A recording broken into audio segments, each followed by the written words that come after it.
আসসালামু আলাইকুম। আশা করি সবাই ভালো আছেন। আজকের এই ভিডিওতে আমি দেখাবো ডিফল্ট ক্রোম এক্সটেনশন কিভাবে ইনস্টল করবেন। বিশেষ করে উইন্ডোজ দেওয়ার পর ক্রোম ইনস্টল করতে হয়।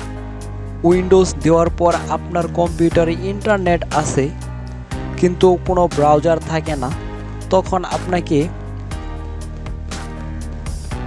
ডিফল্ট ক্রোম এক্সটেনশনটি ইনস্টল করতে হবে।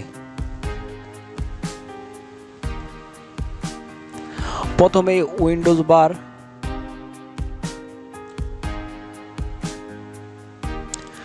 তারপর settings,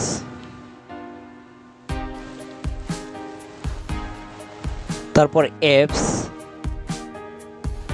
uninstall default and optional features.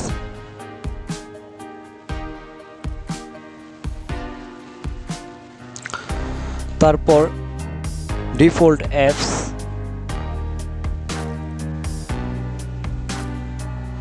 Choose default apps. নিচে এখানে ওয়েব ব্রাউজার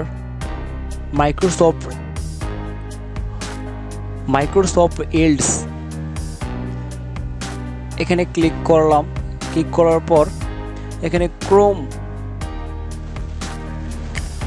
এখানে গুগল ক্রোম সিলেক্ট করে দিলাম।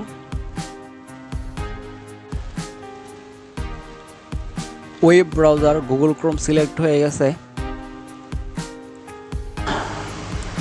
ওয়েব ব্রাউজার গুগল ক্রোম, এখানে ডিফল্ট অ্যাপস বা ডিফল্ট ব্রাউজার হিসেবে গুগল ক্রোম অ্যাড হয়ে গেছে।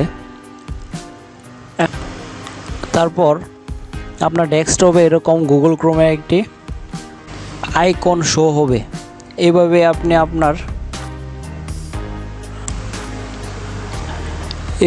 আপনি আপনার কম্পিউটারে গুগল ক্রোমের ডিফল্ট